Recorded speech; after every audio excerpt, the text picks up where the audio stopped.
High বন্ধুরা, প্রতিদিনের মতন আজকেও একটা রান্নার রেসিপি নিয়ে চলে এসেছি আপনাদের কাছে। তা কি রান্না করব? কচুলতি কিন্তু আমি অনেক রকমভাবে আপনাদের সঙ্গে শেয়ার করেছি। তা আজকে কিন্তু একদম অন্য রকমভাবে কচুলতি রান্না করব। তার জন্য কিন্তু সাথে কচুলতি নিয়ে নিয়েছি। কচুলতি খেতে কিন্তু খুব ভালো লাগে। তা চলুন বন্ধুরা, দেখতে থাকুন যে আপনাদের দিদিভাই আজকে কচুলতিটা কীভাবে রান্না করে। আগে এগুলো কেটে নিই সুন্দরভাবে। কচুলতিগুলো এইভাবে কেটে নেব বন্ধুরা, সুন্দর করে।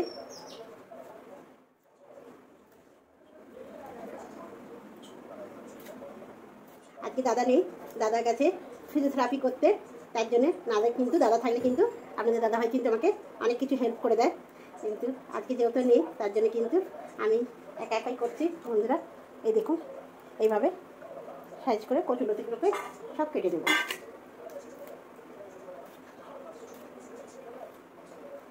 কচুলতি খেতে কারা কারা পছন্দ করেন একটুখানি কমেন্ট করে জানাবেন বন্ধুরা। আমাদের বাড়িতে সবাই পছন্দ করে কচুলতি খেতে। কচুলতিগুলো ছাড়িয়ে একদম ধুয়ে নিয়ে চলে এসেছি। আর এখানে একটু জল বসিয়ে দিয়েছি গরম হওয়ার জন্য। এর মধ্যে দেবো সামান্য একটু লবণ, আর কিছু দেবো না। হালকা শুধু একটুখানি জলটা যেরকম ভাপানো বলে সেই ভাপানোটা করবো বন্ধুরা, বেশি ভাপাবো না, অল্প একটু একদম ভাপে নেবো। তাহলে মন থেকে যে একটা ভয় থাকে সেই ভয়টা কেটে যাবে। কচু মানেই কিন্তু একটা মনের মধ্যে ভয় থাকে যে যদি গলা চুলকায়, তা অল্প একটু, এগুলো চুলকায় না, তাও একটুখানি ভাপে ফেলে দিলাম। আর এইখানে নিয়ে এসে দেখুন কলা পাতা। আজকে বললাম না কচুলতি আপনাদের অনেক রকম দেখেছি, কিন্তু আজকে দেখাবো আমি কলা পাতা। তা কলা পাতায় কীভাবে কী করি না করি চলুন দেখতে থাকুন। এটা নিয়েছিলাম বাপের বাড়ি থেকে, অনেক দিন হয়েছে, ফ্রিজে রেখে দিয়েছিলাম বন্ধুরা, তাই একটু লালচে হয়ে গেছে। কচুলতিটা কিন্তু সেদ্ধ করে নিয়েছি, দেখতেই পাচ্ছেন, আপনাদের বলেছিলাম একটু শুধু ভাপিয়ে নেবো, আর কিছু করবো না। মশলার জন্য নিয়েছি জিরে, একটু করে দুটো শুকনো লঙ্কা নিয়েছি, আর দু রকম সর্ষে নিয়েছি, আর এটা দিয়েছি, এটা কাঁচা লঙ্কাগুলো অনেকগুলো কাঁচা লঙ্কা নিয়েছি, চিড়ে চিড়ে লেবু নিয়েছি, একটু মিষ্টি দানা নিয়েছি, আর নুন হলুদ তো লাগবে। চলুন আগে আমি মশলাটা করে নিই। জিরে আর দুটো শুকনো লঙ্কা আর দু রকম সর্ষে, এটাই আমি মশলা করবো। চলুন বন্ধুরা মশলাটাকে করে দেবো। এই যে মশলা করা হয়েছে, চলুন এবার কচুলতিটা আমি সুন্দরভাবে ম্যারিনেট করে নেবো, তাই না? এবার প্রথমে দিয়ে দেবো যে মশলাটা বাটলাম আমি, জিরে আর দু রকম সর্ষে আর শুকনো লঙ্কা, এটা আমি দিয়ে দিলাম সুন্দরভাবে। আর কচুলতি সবসময় কিন্তু সরষের তেলে করবেন, সরষের তেলে কিন্তু খেতে খুব সুন্দর হয়। আর তেলের পরিমাণটা একটু বেশি দিতে হয়। দিয়ে দিলাম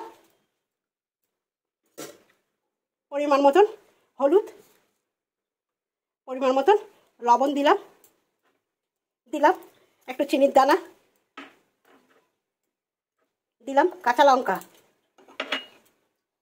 আর দেবো লেবুর রস। চিনি দানাটা দেওয়ার কারণ হচ্ছে লেবুর রসটা আছে, এতে কিন্তু সুন্দর হবে, তার জন্য। দেখতেই পাচ্ছেন কি দারুণ হয়ে গেছে মশলাটা একদম। আহা, দেখতে কালারটা দেখুন শুধু। এবার এর মধ্যে দিয়ে দেবো কচুলতি, দিয়ে কিন্তু এইখানেই আমি সুন্দর করে হাতে একদম মেখে নেবো অর্ধেকটাই। এখানেই রান্না হয়ে যাবে, বলতে গেলে হাফ রান্না এখানেই হয়ে যাবে বন্ধুরা। এইভাবে সুন্দর করে আমি একদম কচুলতিটা মেখে নেবো। আর ঝাঁঝ উঠেছে কি সর্ষে কাঁচা লঙ্কা আর সর্ষের তেলের, দারুণ একটা ঝাঁঝ উঠেছে বন্ধুরা। আমি মাখছি, আমি বুঝতে পারছি এখান থেকে। এই দেখুন কত সুন্দর, দেখতেই পাচ্ছেন। এই দেখুন কচুলতিটা দেখলেই কিন্তু মনে হচ্ছে আমার এখানে কিন্তু অর্ধেক রান্না হয়ে গেছে। এবার কলা পাতা নিয়ে নিয়েছি, দেখতেই পাচ্ছেন। কলা পাতাটার মধ্যে প্রথমে কিন্তু একটু তেল দিয়ে দেবো সুন্দর করে। তেলেরই কাজ এই কচু যে কোনো কচু জিনিসে কিন্তু একটু তেল লাগে। আর দেখুন কি দারুণ হয়েছে, দেখতে পাচ্ছেন। চলুন এবারে এর মধ্যে দিয়ে দেবো একদম সুন্দর করে। পুরো কিন্তু নিরামিষ হচ্ছে বন্ধুরা। এখানে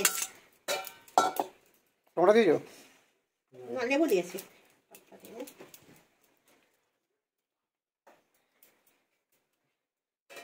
হাত না দিলে হয় না, আমার একটু হাত দিয়ে করতে বেশি ভালো লাগে। কি চামচ, কাঁটা চামচ ভালো লাগে না।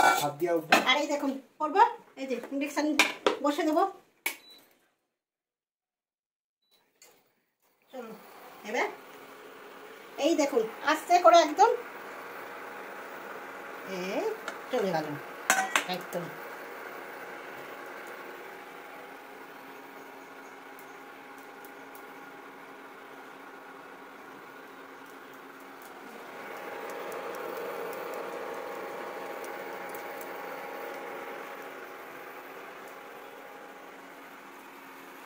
এইভাবেই কিন্তু আমি আস্তে আস্তে করবো, টাইম লাগবে বন্ধুরা, দেখতে থাকুন, অসাধারণ হবে খেতে কলা পাতা কচুরলতি।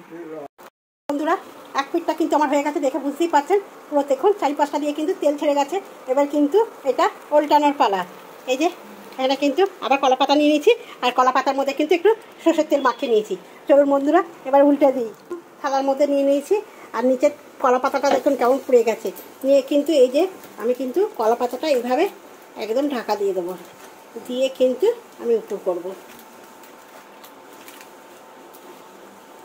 চলো বন্ধুরা দিয়েছি, দিয়ে এবার দেখি চলুন কেমন হয়েছে। খুব গরম খুব গরম। এই ওট ওট ওট ওট ওট ওট, এই দেখুন এত গরম। বন্ধুরা এক পিঠটা দেখুন শুধু অসাধারণ। উল্টে দিয়েছি, দিয়ে কিন্তু আবার বসিয়ে দেব। দেখেছেন দারুণ হয়েছে। আবার চলুন আবার বসাই। আমার কচুলতিটা কিন্তু একদম কমপ্লিট হয়ে গেছে। দেখুন পাতা কিন্তু পুরো পুড়ে গেছে, দেখতেই পাচ্ছেন, একদম তেল চকচক চকচক করছে। এই দেখুন অসাধারণ হয়েছে, দেখতেই পাচ্ছেন। এই রকমই কলা পাতার কচুলতিটা ভালো লাগে, আর এই পোড়া পোড়া এর টেস্ট কিন্তু একদম আলাদা রকম। দেখছেন, আপনাদের দাদা ভাই খেয়ে তো বলবি যে কেমন হয়েছে। চলুন বন্ধুরা খাবার যায় যা যাক। হাই বন্ধুরা, এই যে চলে এসেছি একদম খাবার টেবিলে। চলুন আপনাদের দাদা ভাইকে আগে দিই যে কেমন হয়েছে কচুরলতিটা, খেয়ে বলবে। এই দেখুন কেমন পোড়া পোড়া হয়েছে, এটাই খেতে সুন্দর লাগে। ছেলে বলছে দেখছেন তো, তোলো না তুমি, তোলো, হাতায় করে তোলো না তুমি। বাগান থেকে নিয়ে এসেছিলাম কচুরলতি। না খেয়ে আমার বন্ধুদের বলো যে কচুরলতিটা, কলা পাতা কচুরলতিটা কেমন হয়েছে। কচুরলতি কিন্তু অনেক রকম ভাবে করা যায় বন্ধুরা। হ্যাঁ ভালো হয়েছে, একটু জোরে বলো বন্ধুরা যাতে শুনতে পায়, তোমার গলার আওয়াজে শুনতে পায় না। ভালো হয়েছে গো, বৌদির গলার আওয়াজ তো অনেক বিশাল, আর দাদার গলা দিয়ে চুরি বেরোয় না। খুব ভালো হয়েছে। চলুন বন্ধুরা এবার ছেলেকেও দিয়ে দিই। এই যে ছেলে কিন্তু টোকা টোকা করে খেতে শুরু করে দিয়েছে। চলুন খাওয়া দাওয়াটা কমপ্লিট করে নিই। চলুন সবাই তো খেতে বসে গেছে, দেখতেই পেলেন। এই যে এবার আমিও খেতে বসে যাই দুপুরে খাবারটা। যদি কচুরলতি রান্নাটা আপনাদের ভালো লাগে তাহলে একটা লাইক শেয়ার কমেন্ট করুন, পাশে থাকবেন, আর এইভাবে একবার করে দেখুন, খুব সুন্দর লাগে নিরামিষ কচুরলতি।